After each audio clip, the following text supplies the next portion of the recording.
Nearly 50 blocks whir past my cab window as I ride through the upper reaches of Manhattan from the Hotel Olga in Harlem. Traveling toward the Upper East Side, I feel as though somewhere I've crossed an invisible line. The shades of complexions fade from colored to white. Not that it matters to me. I have never been hindered by the views and prejudices of others, not even the Ku Klux Klan. My cab stops in front of a limestone townhouse amidst the expanse of brick facades on East 65th Street. I exit the cab, then pause before I mount the few steps to the front door. The number 47 is on the left of the wrought iron gate, while 49 is on the opposite side. Yet there is only a single entrance. Odd, I think, and a bit confusing to have one door for two residences. I certainly hope Mrs. Roosevelt gets along with her neighbor. The door is opened by a young woman wearing a white-collared, black uniform. For a moment, she stands still, her eyebrows raised and her blue eyes wide with astonishment. "I am Mrs. Mary McLeod Bethune, here for the luncheon," I say. She recovers. "Yes, ma'am." As she gestures for me to enter, her face becomes once again the expressionless servant's mask. Chatter and laughter float in from down the hall. "Ma'am," she asks, reaching for my coat.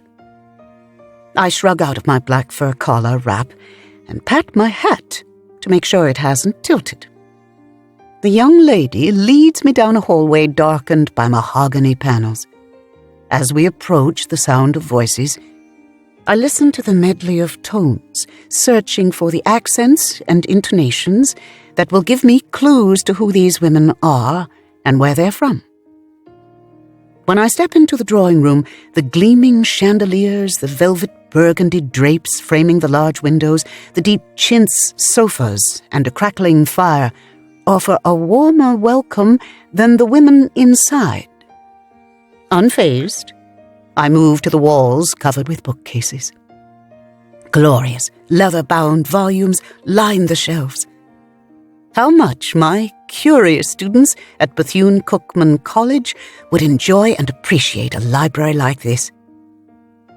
If I didn't know this was a luncheon for women leaders of national clubs and organizations, some of the most powerful women in America, I'd think I'd stepped into a fashion show. Each woman wears a different variation of the latest styles. There are skirts and sweater sets and drop-waist dresses, and all, of course, are wearing silk stockings. Quite the contrast with my ankle-length navy dress trimmed in velvet. I peruse the bookshelves, noticing that the conversation dips to a whisper whenever I skirt close to a group.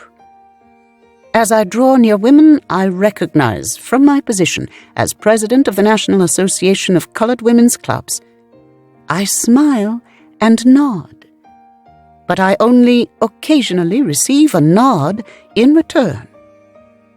Most often, my acknowledgments are met with steel-cold glances.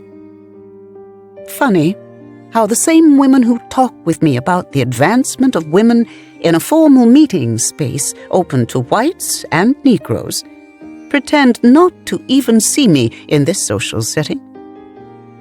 Instead of allowing this to smart, I read the titles as I survey the books.